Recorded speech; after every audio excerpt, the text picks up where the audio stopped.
Thank you, Dr. Roy. Thank you, Natasha. From the basic science, now let's diagnose keratoconus. Okay.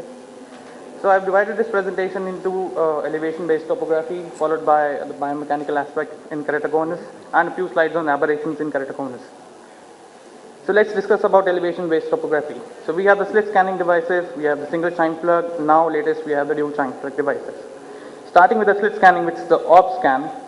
This is a typical quad map which shows the anterior elevation map, the posterior elevation map, the pachymetry map, centrally you have the statistics and data, and we have the curvature map.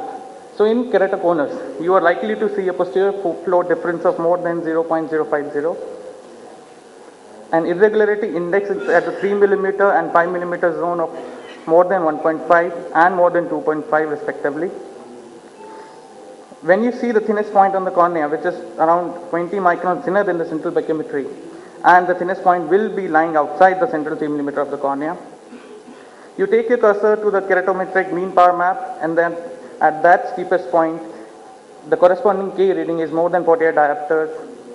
Also in keratoconus, you are likely to see a difference of more than 1 diopter of astigmatism in both the eyes. Let's come to the shine plug imaging. A typical shine plug imaging refractive map has the anterior sagittal curvature, anterior elevation, posterior elevation, pachymetry map, and the statistical data. In keratoconus, you are likely to find steep keratometries, inferior irregular steepenings, anterior elevation of more than 12 microns, the range is between 12 to 15 microns, posterior elevation more than 18 microns, the range is between 18 to 22, 18 to 21. All these points, inferior steepening, anterior elevation, maximum anterior elevation, maximum posterior elevation, will be corresponding to the thinnest location. Pentagram also, or the single shine plug imaging device, also gives us the Bellin ambrosial display.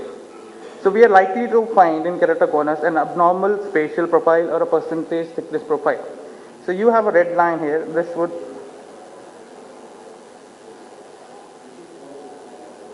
This red line would invariably go below the three lines, the three dotted lines. You see the difference map on your left.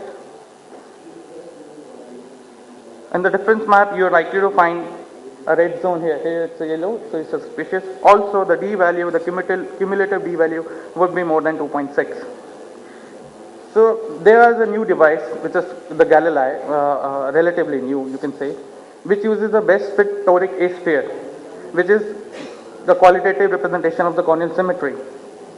Through this, we are able to derive a posterior asphericity asymmetry index, which is just a summation of the maximum elevation and the maximum depression.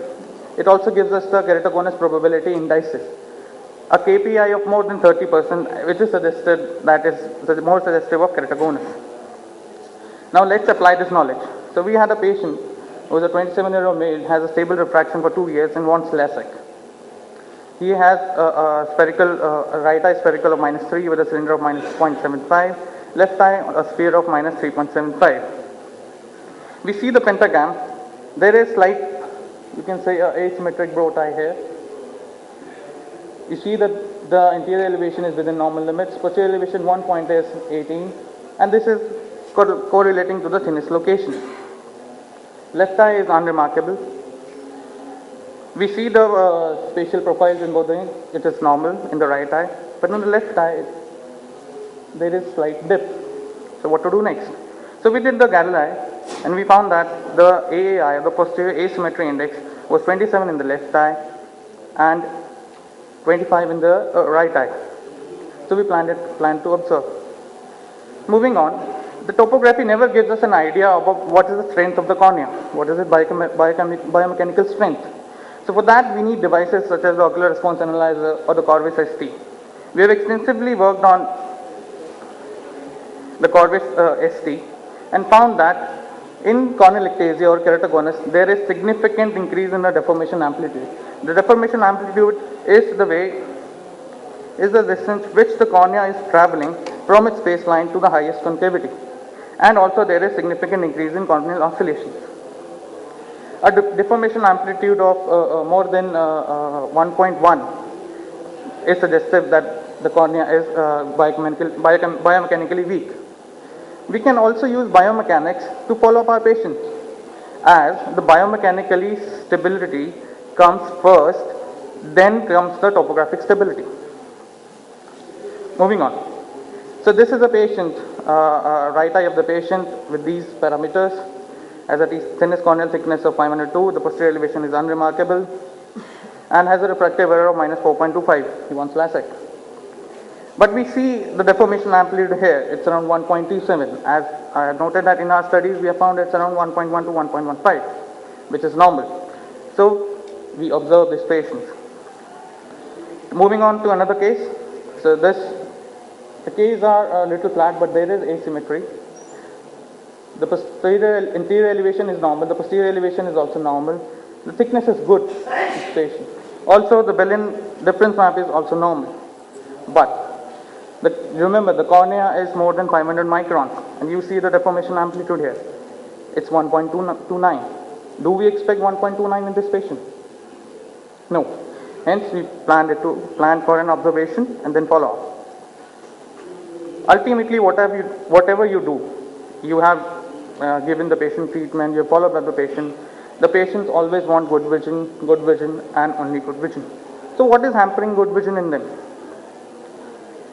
The higher order aberrations, which is usually seen in keratoconus, they play havoc with the visual quality. These higher order aberrations cannot be improved with spectacles. RGPs or the contact lenses, they improve the visual quality only by catering to lower order aberrations, which is primarily astigmatism, which is the most prevalent lower order aberration seen in keratoconus. Higher orders, we have vertical comma and trefoil. So how do you do an aberrometry on them? You can use a ray tracing technique. You can always use a dynamic skioscopy. Recently, NN has acquired this device, which is a double pass technique, the HD analyzer. And when we did a qualitative and quantitative assessment here, so you can see before an RGP trial, the patient has an OSI of 6.1. Normal OSI is between 0.8 to 1.2. After an RGP trial, the OSI has significantly improved, thus stating that there is significant improvement in visual quality. To sum up, you should remember the important point that I stated. It is better to follow patients if there is any suspicion. Don't be in a hurry. Use your biomechanical aspects to follow up the patient also. Remember, the keratoconic eyes have higher degree of higher order aberrations, hence poor visual quality even after best correction. And if you have the luxury, you should incorporate multiple imaging in practice. Thank you very much.